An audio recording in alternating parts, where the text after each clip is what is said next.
I used to work then as a bus boy in a country club, and then this guy who belonged to the country club was showing it to his friends, his trip to Israel, and that's when he was showing slides and then slowly going on saying, here's the road from Jerusalem to Jaffa, and here we're going this, we're going that, and here's a nice place that we found is very interesting, or whatever it is, and he took a picture of it. So, and then I stood up and interrupted the show, and I said, hey, this is my house.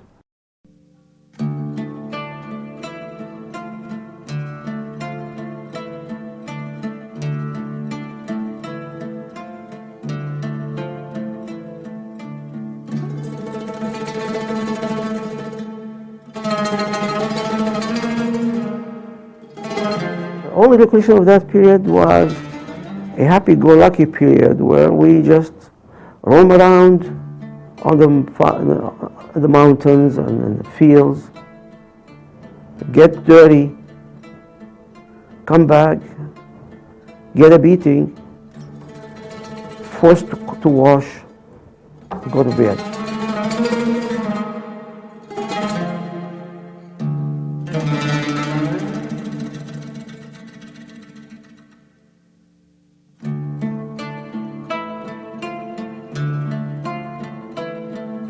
We used to get the influx of the British Australian soldiers who would be traveling, but they'd stop for beer. It's the only thing they would stop for. Somebody would make sandwiches, but basically beer. Of course, I was young, so I didn't have anything to do with it except mingling with the soldiers, saying hello, this and that. But my uncle was running the operation, the coffee shop.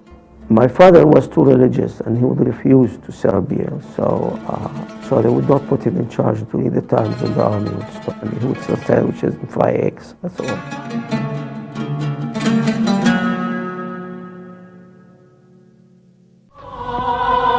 יום אביב יבוא, הרקפות תפרחנה, אודם כלנית, בהר ובמורד. זה אשר ילך, בדרך שהלכנו, לא ישכח אותנו.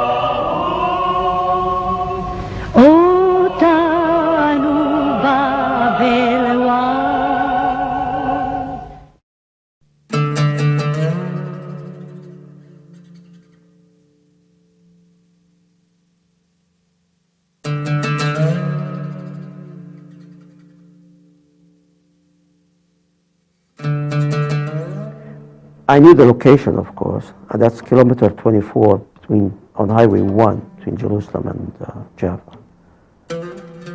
So I went towards Jaffa, and then and I knew the whereabouts, so by the time we got to the place, I could look and see it.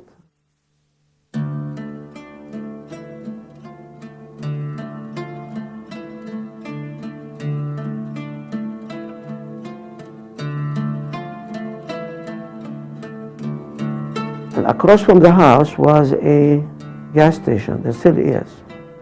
The name of the gas station is Sharabati, a gas station.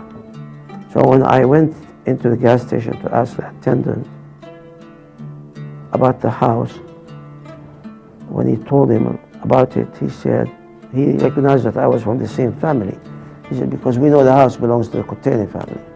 The same thing as we know the gas station belongs to the Sharabati family.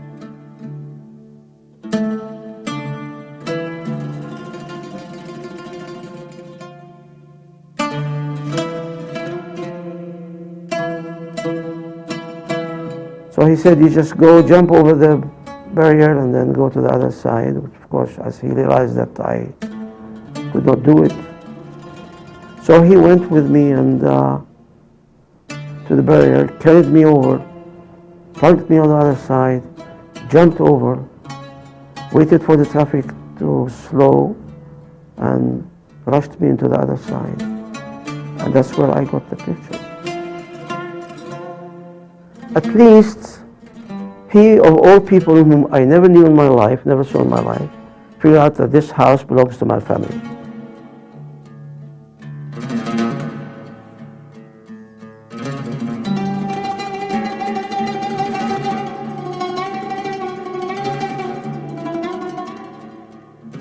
Okay, I understand now, like the rest of the towns, they rename into Hebrew names.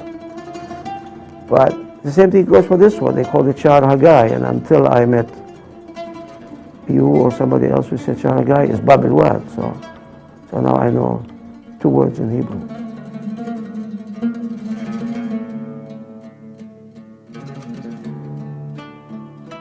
The Old Khan at Shaar Hagai by David Lennon, Jerusalem Post economic reporter.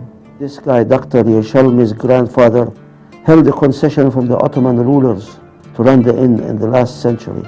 Maybe it was so. Last century, in the 1800s maybe.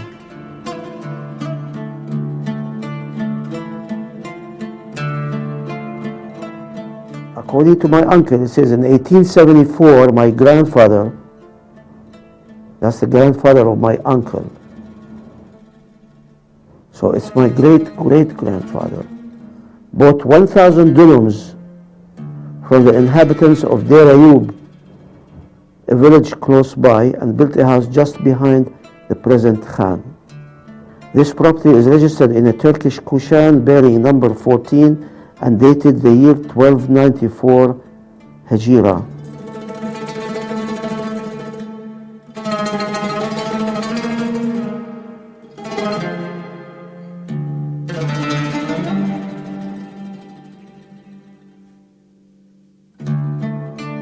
Now, the irony behind it is when they remodeled it or they fixed it for the purpose to say that it's a historical site, but the caption that they wrote about it